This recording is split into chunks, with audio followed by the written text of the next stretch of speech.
Boa noite, pessoal. Então, no outro vídeo que eu fiz aqui sobre a questão dos idosos diante da pandemia, vieram alguns questionamentos, né? E eu também prometi no vídeo de conversar um pouquinho sobre os idosos com declínio cognitivo ou demência, de como tá conduzindo essa questão com eles da melhor forma possível. Então, primeiramente, é importante a gente diferenciar um declínio cognitivo leve de uma demência, né?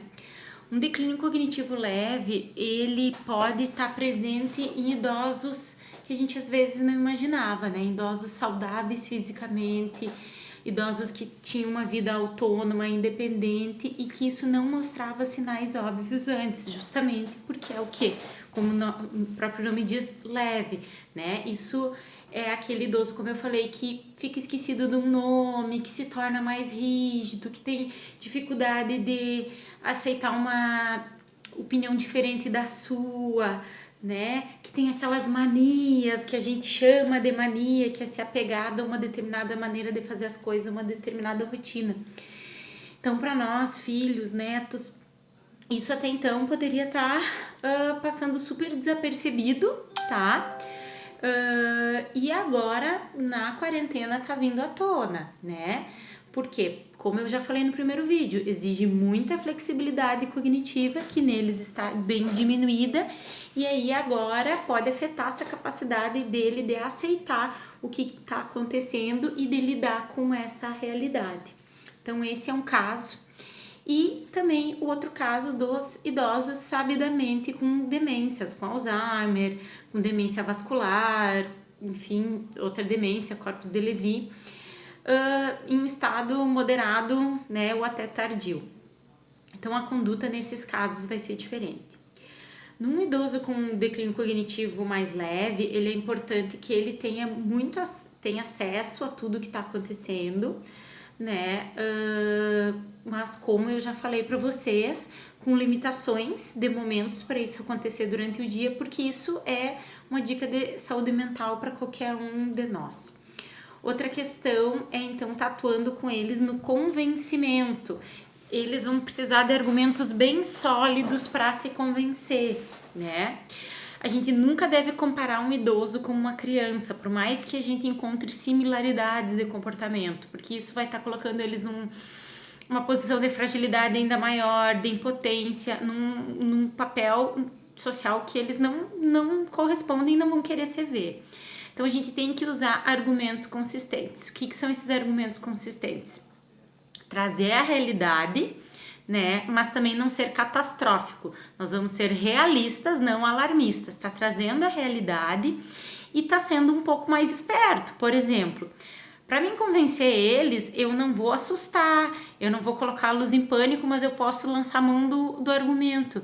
Poxa, você tem que se cuidar para não precisar ir para um hospital, porque os hospitais estão lotados, deixar os hospitais então para quem realmente está doente, realmente precisa. E você não vai estar mentindo ao dizer isso para ele, muito ao contrário, a gente sabe que a taxa de ocupação de leitos, principalmente da UTI pelo SUS, ela já é cheia em qualquer época do ano, não é agora, né, que está cheio. Então você vai usar esses argumentos, deixar para os mais necessitados, né, para as pessoas que têm outras patologias e que estão precisando, é um bom argumento. Outra questão é nunca mentir para eles, porque em um momento ou em outro eles vão se deparar com a verdade e isso vai levar a uma perda de confiança que não é boa, né? Então, assim, limitar a quantidade de informações é uma coisa, né? Mentir é outra bem diferente, tem que se evitar a mentira. E sempre adequar aquilo que é dito com a capacidade daquele idoso em lidar com a informação, né?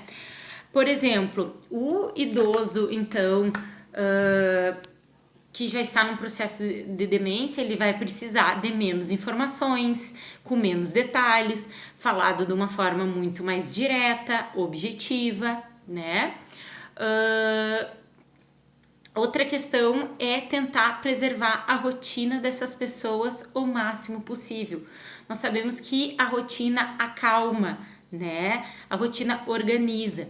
Então, é claro que as saídas vão estar muito limitadas, assim como as visitas, mas tirando isso, tem que tentar preservar o horário de acordar, as atividades que você faz dentro de casa, o horário de dormir, né? O máximo possível. Os idosos devem se ocupar com coisas realmente necessárias. A gente não vai colocar um livro de pintura agora para um idoso que nunca fez pintura antes, porque daí eles vão estar se sentindo subestimados, né? Então, ocupar eles com coisas que realmente sejam úteis. Que atividades domésticas eles ainda realizavam antes e que atividades eles podem continuar realizando agora. Em que habilidades e tarefas eles vão se sentir úteis. Por exemplo, vocês podem, um ótimo argumento é dizer que o pai ou a mãe tem que ficar em casa para fazer talvez o almoço para quem está em home office e agora não vai ter tempo de fazer esse almoço. É ficar em casa para acompanhar uma atividade com o neto, né? Coisas realmente úteis, né? E outra questão da rotina. A rotina vai ser modificada, mas tentar, como eu disse, mantê-la. Então, se o idoso tinha um encontro toda semana com as amigas, uma idosa tinha um café com as amigas, um idoso ia jogar carta, estimule eles a fazer esse encontro pelas tecnologias, conforme ainda está a funcionalidade e a capacidade dele de usar essas tecnologias. Então, se o encontro era toda quarta-feira às 3 da tarde, sei lá, incentive que nesse mesmo horário as pessoas se encontrem pelo um aplicativo, né? Ajude, auxilie, né? Outra coisa, as reuniões de família. Façam as reuniões de família, né? Combinem, mantenham esse compromisso. Se a família almoçava no domingo junto e agora não está podendo se encontrar, façam esse encontro, cada um na sua casa, façam aquela chamada de vídeo naquele momento, compartilhem, conversem por ali, tentem manter isso. As visitas podem ser aquelas visitas que a gente diz de longe, né? Os familiares que não moram com eles, até as crianças, elas podem visitá-las ficando a 2 metros de distância, como por exemplo no jardim, no portão, no pátio, né? Mantendo aquela distância segura, usando máscaras, né? Não vai ter a afetividade do toque como antes, mas vai ser importante porque vai ter um caráter, inclusive, simbólico para eles nesse momento, né? E contribuir para que eles não se sintam isolados. Então, vai estar tendo esses encontros, mas de uma maneira diferente, né? Incentivem também as outras pessoas que não moram com os idosos a estarem ligando para elas, né? O ideal é que todo dia alguém possa ligar, né? E o telefonema ainda é o melhor para essas pessoas, porque, digamos assim, o cérebro deles não está tão programado para usar o WhatsApp ou uma mensagem de texto, né? Mas já está muito mais programado para usar o telefone. Então, combine as pessoas da família, façam até um cronograma, né? Cada pessoa que vai ligar um dia, né? Para conversar. Então, essas são algumas dicas, né? Voltaremos a conversar sobre esse assunto. Se você tiver alguma dúvida, pode estar me enviando.